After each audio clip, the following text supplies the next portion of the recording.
Hello, hello, and welcome to our third episode of Center Stage at Meek, the interview. Yes, the interview.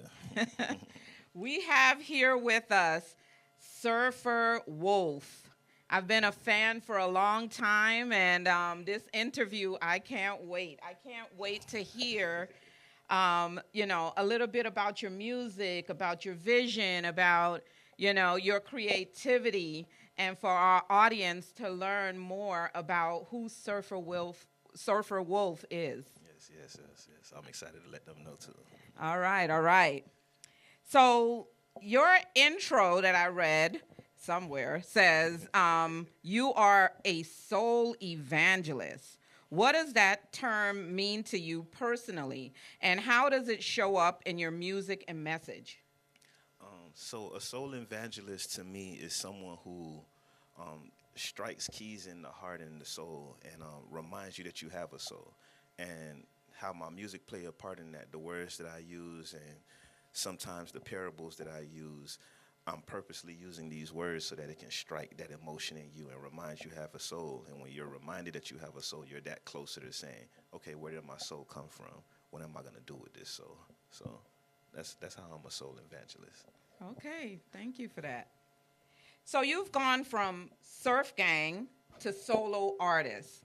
What has the transition been like for you, creatively and spiritually? So spiritually, I'll start with spiritually. Spiritually, I think that the transition has been the same. I'm still the same person that I was when I was with Surf Gang. Um, Surf Gang was a great group, and we still all communicate. People know us as two members, but it was really four. We had Joe the exec, Big John the drummer, and Hey DeAndre. But I do say the transition creatively has been amazing because now I feel like the door is open for me to do whatever I want to do.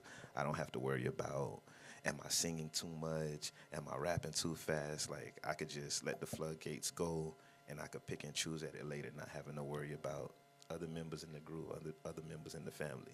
So your early fans, they thought they had a good picture of the music, the genre, the person, but what you're saying is that there was so much more. You've kicked that door wide open, huh? I'll definitely say that it's the icing on the cake being able to do all of the creative things without barriers. All right. Your new project, The Last Merman, feels cinematic and emotional. Can you tell us about the inspiration behind it and what you hope listeners take away from the experience? Um, yeah, it is cinematic and emotional because I believe we're all main characters in our own movie. And what I did with the project was say, okay, these are the life lessons, these are the trials and tribulations that I experienced and that close people to me experienced. And I created a love story, a love saga, and put it together and called it an album. Nice, nice. So you got to tell your story through creativity. Yes. All right. Faith seems to be the foundation of your music. How do you balance creating something artistically bold while staying true to your spiritual calling? Um, Creativity and boldness with truth. With this project and with all art forms, I think it's important that we realize with our testimony, people are healed. So when you take your testimony and you put it out there for people, you keep some parts for yourself, but you give enough that they can learn. And I think this is us teaching, like this is us artists teaching people how to fish with different parts of their life. So I keep it true as possible so that you can grab the pieces and you can continue your own journey as well. Okay, thanks. Thanks for that. So you're known for your genre-defying sound. You have hip hop, soul, storytelling, and it's all fused together beautifully, I must say. How are your musical or creative influence? I'm sorry, who are your musical and creative influences, and how have they helped shape your voice? So as far as musical inspirations, I would love to say Erica Badu is a huge one. Riding in the car, listening to my mom, listen to Erica Badu. So getting that neo soul in there, Trick Daddy, Lil Wayne. I'll have to say Kurt Franklin. I can't leave him out. His boldness, and a little bit of Keith Sweat. So it's like it's a melting pot. It's a real melting pot, and I think I did Christian hip hop for a while, and now I'm just an artist. Period. But I think a lot of people forget that there's so many stories in the Bible, and I get to touch all of those pieces. Nice, nice. Thank you for that. So, let's talk about vulnerability. In your latest work, you speak of heartbreak, healing, and holy water. What's been the most challenging and the most rewarding part of sharing your truth so openly? I would say the most challenging part of speaking your truth openly is the counterparts that you're talking about. What they may think if they have a partner, what their partner may think, what your partner may think if you have a partner. All of these things hold some type of toll on artists as they prepare to put things out. But the most rewarding thing about this is the person who I was when I was in the booth recording this is not the person who I am today. And there's growth, there's evolution. And it's such a great feeling to release it. And when you release it, it's no longer a burden on you, but now it can be a learning point for other people. Yeah. There's power in that. Yeah, it is. So, you've performed alongside major names like KB, Mary Mary, and Flame. What's one unforgettable moment from those collaborations or live performances that you'd like to share with the audience?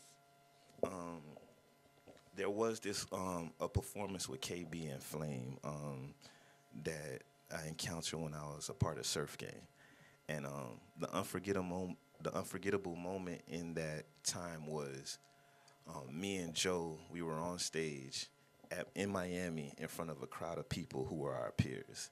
And the love that we got that night, it wasn't bought, it wasn't trained. It was one of our first big shows down here, and it was just the love in the community. And we put in the work, passing out flyers, going and showing support for other people.